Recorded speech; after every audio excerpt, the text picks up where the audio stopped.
Hello people, मेरा नाम है Vishishta and I welcome you all to Yes Academy for law.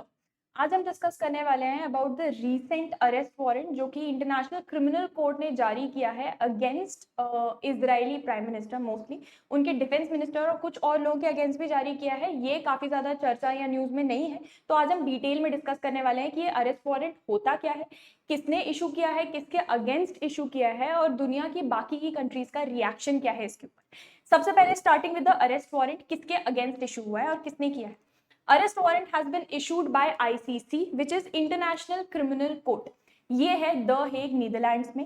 International criminal court establish हुआ था through an international treaty in 1998। If I am not wrong the date is exactly 17 July 1998।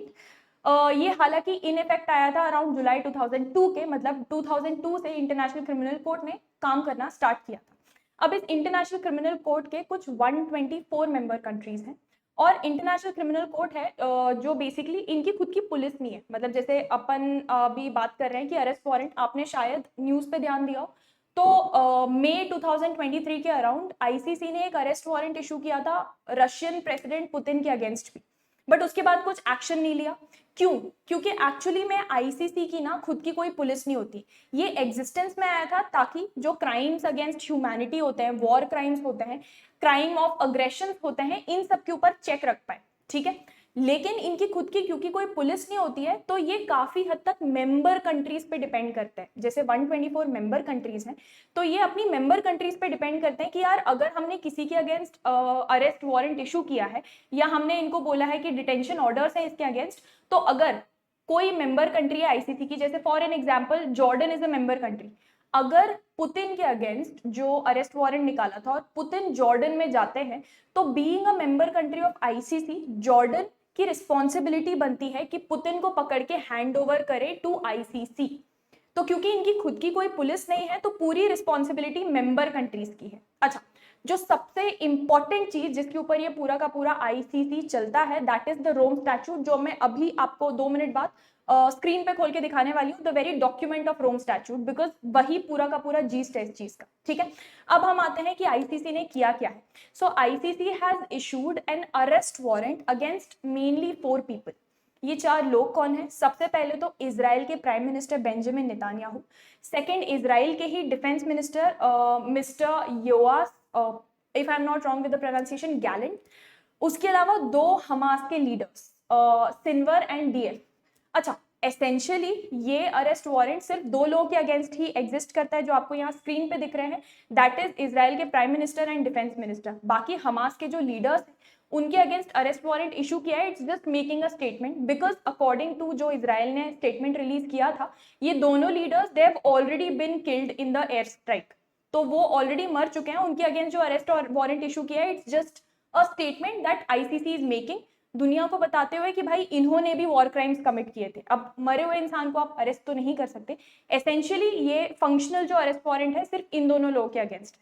तो अब हम जान चुके हैं कि हुआ क्या है, आईसीसी क्या है और अरेस्ट वारंट किसके अगेंस्ट इशू किया है। नेक्स्ट क्वेश्चन आता है कि आईसीसी इस तरीके के अरेस्ट वारंट इशू कैसे कर सकता है और किन चीजों के ऊपर किया है। अब हम आ जाते हैं रोम स्टैट्यूट के ऊपर। ये जो मेन जो हमारा रोम स्टैट्यूट है ना, उसी के अकॉर्डिंग पूरा का पूरा आईसीसी काम करता है। तो जो रोम स्टैट्यूट है उसका पार्ट 2 में आर्टिकल 7 और 8 बात करते हैं crime of aggression, genocide, crime against humanity and war crimes. Again, crimes of aggression, genocide, crime, war crimes basically and crimes against humanity, ये चारों चीजें आईसीसी के ज्यूरिसडिक्शन के अंडर आती है। मतलब ये चारों चीजें अगर दुनिया में कहीं कमिट हो रही है तो आईसीसी वहां पर इंटरवीन करके कोई एक्शन ले सकता है। ठीक है, अच्छा, यहाँ पर जो प्रेजेंट केस है इसमें कौन सी चीजों के ऊपर अरेस्ट वारंट इशू किया है? यहाँ पे 2 चीजों की बात हो रही है, war crimes and crimes against humanity. क्योंकि आप कई बार न्यूज में देखते होंगे सामने आया है, हालांकि इजराइल ने ये सारे क्लेम्स को कंप्लीटली रिफ्यूट किया है, लेकिन बहुत बार न्यूज में आपने देखा होगा कि इजराइल जो एयर स्ट्राइक्स कर रहा है उसमें बहुत सारे ड्रोन स्ट्राइक्स में स्पेशली बहुत सारे सिविलियंस भी मारे गए हैं। तो ये जो सिविलियंस मारे जा रहे हैं ना इन दैट वॉर, बिल्कुल इनोसेंट और निहत्ते, this is a war crime. Another war crime is कि जो आपके प्रिजनर्स ऑफ वॉर है, आपने किसी जगह को कैप्चर किया, वहां सिविलियंस रहते थे, अब वो आपके प्रिजनर ऑफ वॉर बन गए, आप उनको ढंग से ट्रीट करो या फिर रिलीज कर दो, उनने तो कुछ गड़बड़ नहीं किया है ना। ये this fight is against two governments against each other, मतलब हमास लीडर्स एक जगह पे एंड इजरायली गवर्नमेंट एक साइड पे, सिविलियंस जो सफर करते हैं इसके बीच में, या उनके अगेंस्ट जो क्राइम और टॉर्चर और ये सब कमिट किया जाता है, these are crime against humanity. तो दोनों के ऊपर ही ये दोनों एलिगेशंस लगाए गए थे कि they have committed war crimes and crimes against humanity. अच्छा, तो रोम स्टैट्यूट इन दोनों के बारे में बात करता है। जो हमारे लिए रेलेवेंट है that is the one you can see on the screen, that is crime against humanity, and the second one is war crimes. ठीक है, अब हम आ जाते हैं कि इस पे इजराइल का क्या कहना है। तो इजराइल में बेंजामिन नेतान्याहू के ऑफिस ने एक स्टेटमेंट रिलीज किया है ऑफिशियली, जिसमें उनने ये कहा है कि ये जो इजराइल और हमास का वॉर चल रहा है और जो इजराइल ने स्टेप्स उठाए हैं, जो पिछले 13 महीने से वॉर चल रहा है, दिस इज मतलब nothing in the world is more just then what Israel is doing.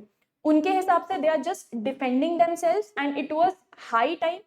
और बहुत टाइम से ऐसा हो गया था कि लोग इजराइल को वीक कंसिडर करने लगे थे, कभी भी उठ के अटैक्स कर रहे हैं, and this would not be tolerated any more. तो what they are saying is, this is their official statement, कि nothing in the world is more just than the steps Israel has taken against either Hamas और Hezbollah in Lebanon. ये उनका official statement है। अब अगर हम दुनिया की बाकी कंट्रीज की बात करते हैं तो वी ऑलरेडी नो कि जैसे ईरान इजराइल को बोलता है स्मॉल सेटन और यूएस को बोलता है बिग सेटन, मतलब बड़ा भाई छोटा भाई। तो यूएस का फुल कंप्लीट सपोर्ट रहा है इजराइल को हमेशा से। जो ये मिसाइल्स एंड ड्रोन्स ये सब भी इजराइल यूज कर रहा है, इसमें से काफी हद तक एम्यूनेशन यूएस से ही मिले हैं इजराइल को। तो यूएस में बाइडेन एडमिनिस्ट्रेशन ने जो स्टेटमेंट रिलीज किया है उसमें उनका कहना है कि these allegations are completely baseless, और बिना सोचे समझे बेसिकली आईसीसी ने इस तरीके के अरेस्ट वारंट इशू कर दिए हैं, एंड कोई पैरेलल एग्जिस्ट ही नहीं करता। रशिया ने यूक्रेन के साथ जो किया है और इजराइल जो हमास के साथ कर रहा है, ये दोनों किसी भी दुनिया में इनके बीच में पैरेलल एग्जिस्ट नहीं करते, बिल्कुल भी सेम बात नहीं है। इजराइल अपने आप को डिफेंड करने के लिए कर रहा है और रशिया का एक्शन कंप्लीटली डिफरेंट था। तो उन्होंने आईसीसी के इस अरेस्ट वारंट को कंप्लीटली बेसलेस कहा है। दो और लोगों के या कंट्रीज के रिसेंटली स्टेटमेंट्स निकल के आए हैं, जिसमें से एक है G7 countries which is group of 7। Group of 7 countries ने सॉलिडारिटी दिखाई है और उन्होंने बोला है कि अगर इजरायली प्राइम मिनिस्टर हम में से किसी भी कंट्रीज में आते हैं तो वी विल मेक श्योर कि this arrest warrant is carried out. On the other hand Italy ने बोला है कि ICC needs to be more clear on this arrest warrant, क्योंकि आप इस तरीके से सिर्फ वारंट निकाल के कुछ नहीं कर सकते, आपकी खुद की कोई पुलिस नहीं है, आप कोई एक्शन नहीं ले सकते। So this is just a pseudo law which you are trying to apply. तो इटली ने इसके ऊपर क्लैरिटी मांगी है। अच्छा, अगर हम वर्ल्ड लेवल पे देखें तो what might happen, most of the countries जिनके साथ इजराइल के रिलेशंस है, सबसे पहले तो मोस्ट इंपॉर्टेंट, ना इजराइल ना यूएस, ये दोनों ही आईसीसी के मेंबर्स नहीं है। तो जब मेंबर्स नहीं है, आप ये वो वाली बात हो गई कि भाई पड़ोसी के बच्चे को मारने निकले हो, आप आपके फैमिली का पार्टी नहीं है वो, तो आप कहाँ से उनके अगेंस्ट कर रहे हो। तो पहली चीज तो मेंबर्स ही नहीं है, तो they are not bound by any kind of Rome statute. दूसरी चीज क्या हो गई, जिनके साथ मैक्सिमम कंट्रीज के साथ इजराइल के रिलेशंस हैं वो कंट्रीज भी मेंबर्स नहीं है। जैसे अगर अपन मिडिल ईस्टर्न कंट्रीज की बात करें तो इजिप्ट कोई भी मेंबर नहीं है आईसीसी के। सिर्फ एक जो कंट्री मेंबर है आईसीसी की इज जॉर्डन। जॉर्डन के साथ इजराइल के कुछ खास रिलेशंस है नहीं। इंडिया ने अभी तक ऑफिशियली एज सच कोई भी स्टेटमेंट रिलीज नहीं किया है। हालांकि इंडिया के एक्सटर्नल अफेयर्स मिनिस्ट्री के स्पोक्स पर्सन का एक स्टेटमेंट आया था जिसमें we have tried to maintain a neutral stand.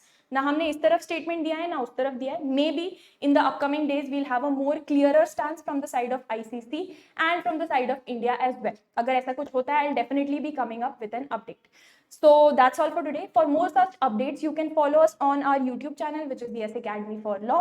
Thank you all for joining me in today's session. I'll see you guys again very, very soon. This is Vishishta signing off.